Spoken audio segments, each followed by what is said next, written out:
नमस्कार मित्रों, माँ कृष्ण पक्ष की चौथ को गणेश चौथ का व्रत करते हैं, जिसे सकट चौथ और तिल चौथ के नाम से भी पुकारा जाता है।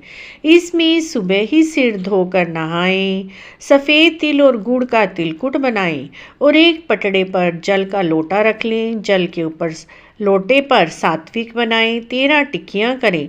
चौथ माता और विनायक जी की कहानी।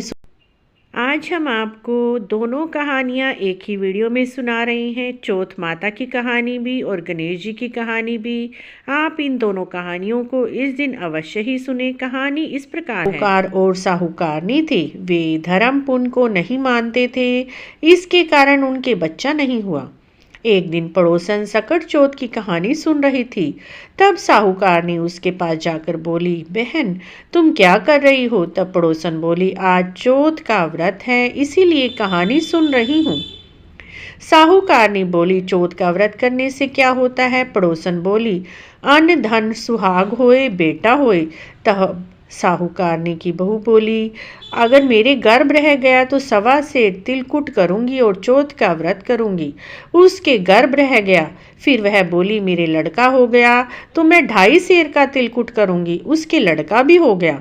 अब वह बोली, हे चौथ माता, मेरे बेटे का विवाह हो जाएगा तो 1.25 सेर का तिलकुट करूंगी। तब बेटे के विवाह का समय भी आया। वह बेटे का विवाह करने के लिए गई।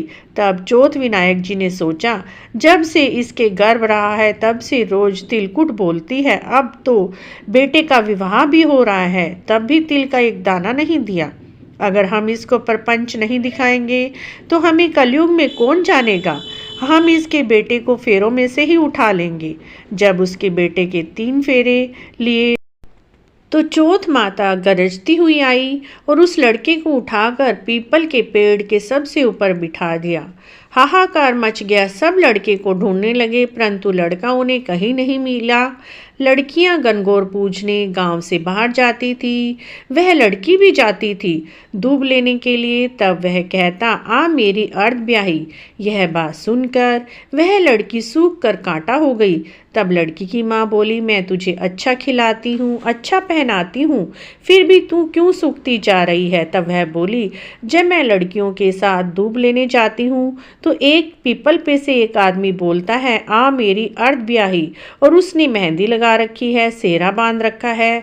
उसकी माँ उठी और देखा कि वह उसका जमाई ही है। तब वह अपने जमाई से बोली, यहाँ क्यों बैठा है? मेरी बेटी को अर्ध ब्याही कर दिया, अब क्या लेगा? तब वह बोला, मेरी माँ ने चौथ माता का तिलकुट बोला था, उसने नहीं किया। चौथ माता नाराज हो गई और मुझे यहाँ बिठा दिया। लड़की की माँ साहूकारनी के पास गई और बोली, क्या तूने सकट चौथ का तिल बोला था? तब वह बोली, हाँ मैंने बोला था। तब उस लड़की की माँ ने साहूकारनी को कहा, अगर तुझे अपना बेटा चाहिए तो 2.5 मन का तिलकुट कर। तब साहूकारनी ने 2.5 मन का तिलकुट किया। गणेश चौथ माता राजी हो गई। उसके बेटे को फेरों में ले जाकर बिठा दिया। बेटे का विवाह हो गया। तब उन लोगों ने 2.5 मन का तिलकुट और बोला और किया। हे चौथ माता, तेरे आशीर्वाद से मेरे बेटे और बहू का घर बस गया है, जिससे मैं हमेशा तिलकुट करके व्रत करूंगी। सारे नगर में राजा ने ढिंडोरा पिटवा दिया। हर कोई तिलकुट करके चौथ का व्रत करे। हे चौथ माता, जैसे उस साहूकारनी के बहू बेटे को मिलवाया वैसे सबको मिलवाना। कहते सुनते हुंकारा भरते सबके परिवारों का भला करना। जो चौथ माता की इस कथा को तिलकुट वाले दिन तिल चौथ के व्रत में सुनता है, कहता है, विनायक बाबा उस पर असीम कृपा रखते हैं। तो मित्रों, इसके बाद विनायक जी की कहानी भी सुनी जाती। विनायक जी की बहुत सुंदर और प्रसिद्ध पुरानी कहानी मैं आज आपके साथ इसी वीडियो में शेयर कर रही हूँ। तो आप विनायक जी की कहानी को भी जरूर सुने। 2 कहानियाँ तो इस दिन जरूर सुननी चाहिए। विनायक जी की कहानी इस प्रकार है मित्रों। एक गांव में एक डोकरी रहती थी। डोकरी का अर्थ है एक वृद्धा औरत रहती थी। उसकी एक बहू थी जो थोड़ी बावरी सी थी। वो सारा दिन भूखी भूखी सी रहती, हमेशा उसे भूख लगती रहती। तो एक बार डोकरी ने अपने घर में पूजा रखवाई और अपनी बहू से कहा, आज तो सुबह से खाऊं खाऊं मत करना। और ऐसा सोचकर उसने सोचा यह तो बिना खाए मानेगी नहीं। तो उसने पहले समय में पनघट से पानी लेने जाते थे कुएं आदि से, तो उसने जो कुएं पे मटका लेकर जाते थे, उस मटके के नीचे थोड़ा सा छेद कर दिया और सोचा कि ये देर से पानी भर के लाएगी, इतने में पूजा का काम हो जाएगा और उसके बाद ये खाना खा लेगी। तो बहू को भी चालाक तो थी ही थोड़ा, उसने देख लिया कि मेरी सासू माँ ने घड़े के नीचे थोड़ा सा छेद कर दिया है। तो उसने पहले से ही अपने पल्ले में, जो चुन्नी का दुपट्टे का पल्ला होता है, उसमें आटा बांध लिया और पनघट पर पानी भरने के लिए चली गई। पनघट की जगह उसने थोड़ी साफ़ की और वहाँ पर उस आटे को गूंथ लिया। और साथ में शमशान घाट था, वहाँ पर उसने एक मुर्दे को जला हुआ था, तो अब बाटियाँ बनाई उस आटे से और उस मरे मुर्दे की आग में वो बाटियों को सेक लिया। और साथ में थोड़ी दूरी पर गणेश महाराज का मंदिर था, वहाँ पर किसी ने गणेश जी को चुगला चढ़ाया था और गणेश जी की तोंद पर घी लगा हुआ था।